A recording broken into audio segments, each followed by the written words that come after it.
So in 2018, I got diagnosed with cancer. It's not something I thought I'd ever discuss openly. I said, this is something I'm going to keep private forever. But because I didn't tell my family, I didn't tell my friends. So it was something I wanted to do quietly. Maybe it's just a matter of pride.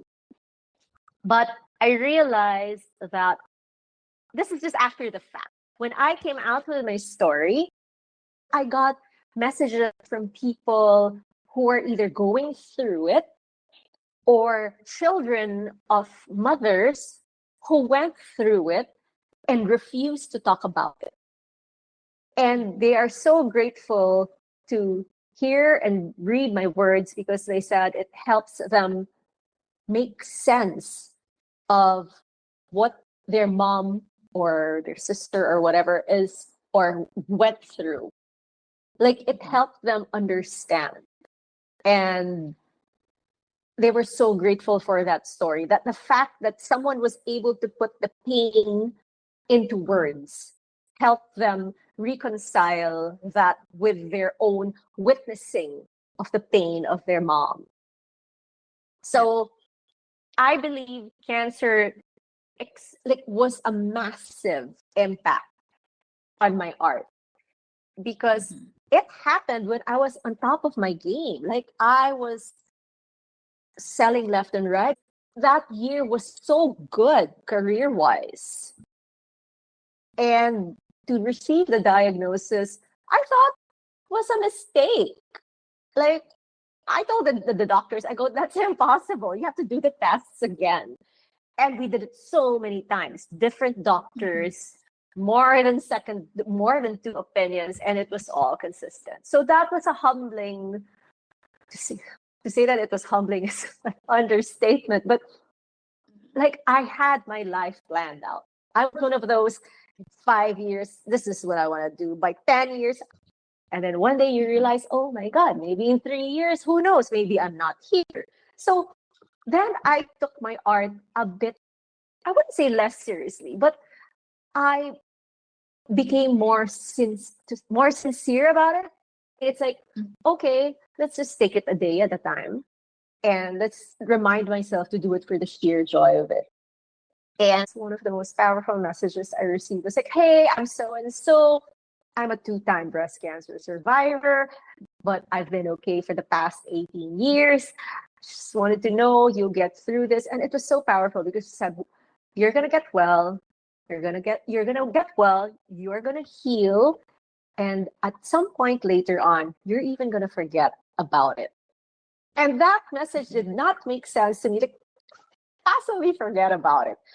And today, I do forget most times that I was actually very sick. But of course, again, from time to time, you can't remove that sensation at the back of my head, like, oh God. Like every time I feel like a pain, the first thing I think of, oh my God, it's back.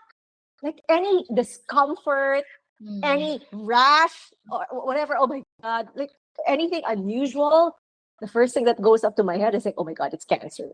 So there's that trauma. Like anything out of the ordinary, I feel like it's back. But out of the 365 days, I guess 364 of those, I forget that I was actually sick. But someone warned me, you might get some PTSD. I go, what is that? And sure enough, it did happen. Like I would constantly shake for no reason. But there were people who were there for me. And I'll always be grateful for that. How did your artwork change? To begin with, it was already colorful. But I noticed there was a shift in the colors. The breast cancer color, which is pink. I never used pink before. So the first painting that I completed a month after I was released from hospital had a lot of pink roses. I also made a second painting for that client. It was super pink. It's pink on pink on pink because the subject of that painting loves everything pink. So, and it actually became louder. So I became less afraid. Like as if my paintings weren't colorful from the start. It became bolder. I guess it also reflects the person I became after. It's like I I was very restrained as a person. I would always hold back. I was I was always calculating things. After I got diagnosed, you realize you don't have all the time in the world. If I want to say something, I will say something. Because life is too short to pretend that everything is okay. So I became more honest. I became a more honest person to myself, to my craft, and that was the impact. So even my artwork became honestly messy. I don't know if that's like a thing, but I became less afraid. I became more courageous in making my art. Like if it's messy, it's messy. Let's keep it that way.